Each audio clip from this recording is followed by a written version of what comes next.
in this game, I knew, for one, it's an in-state game. So, you know, the spirits are always going to be higher. You know, I knew Austin Eckler, the kid didn't get 1,700 yards by accident last year.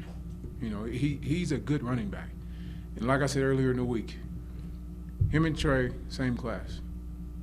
Okay? It boiled down to us taking Trey or us taking Austin. Did you offer him like a preferred walk-on or something? We did once we knew we were going to take Trey. After you knew you were going to get Trey? Yeah, after we knew we were going to take Trey. Walk-on? So we offered the kid to come, you know, knowing that he's an athlete. The kid can play ball. Oh, yeah. But it came down to you offer him the money, offer Trey the money. And so, you know, he came in and I knew he was going to come in, you know, trying to get his game on to prove to us that we should have took him, which, I mean, it is what it is. He's a good running back. And, you know, I'd rather have it this way because defense is, I won't say it's an easy fix, but there's things like gang tackling, running to the ball, pursuit angles, making sure your defensive end goes in when he's supposed to, goes out when he's supposed to, not rushing past the quarterback, all those different things that you can look at and say, okay, we can fix it. The thing you can't fix is 42 points. You know, our offense is put up 42 points, moving the ball, really, like I said, for a while there at will, you know. And so there are some things even there. We even left some things out on the field on the offense, as John said as I walked in. So did I want it to be this close? No, you know. But I think that team that we just played is not going to be 3-6 in RMAC either.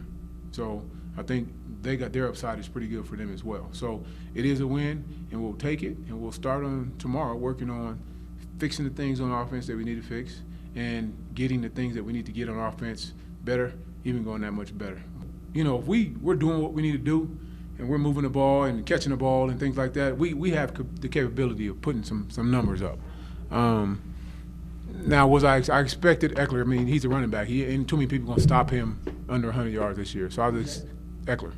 I was expecting him to, you know, he's a good running back to get his, but I didn't expect him to be able to throw and run the ball, you know, like they did. But, you know, you get put in a bind when, you know, you get Brandon Lenore goes down and, I don't know, play 2 or 3 of the game or whatever it was. He dislocates his shoulder or whatever happened to him.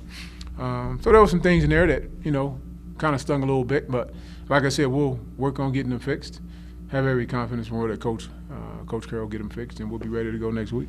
Yeah, it's too many plays for them to be running against us, no question.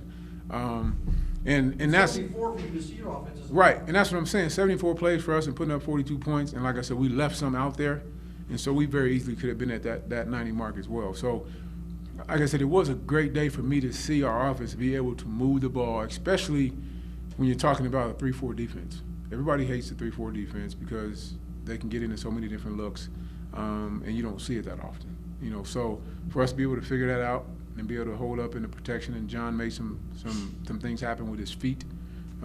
It was good to see. I've been a part when I was a part of them great teams at Northwest. It was easy for our defense to play ball.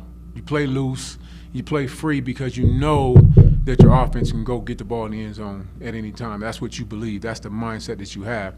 And so yeah, when you know your offense can go score, it does. It makes it easier for a defensive guy. So hopefully, like I said, for us, getting the things fixed that we have that are wrong on defense, okay, and our offense fixing those plays that we left out there on offense and continue to move forward and be able to put the ball in the end zone, it'll do some great things for us this year.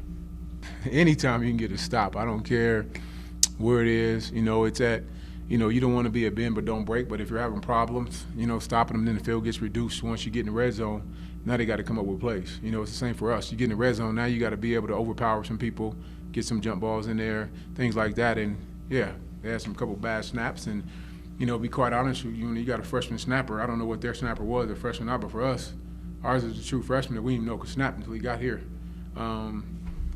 I was just happy that wasn't flipped, you know, for us, but the kid did a good job for us. Tackling. That's basically what it boils down to, is tackling and assignment football. That's the number one thing we'll be working on this weekend, starting tomorrow. That's why I say this weekend. And then coming back to work on Tuesday is tackling, assignment football, and tackling. That's no question that's what we'll be working on.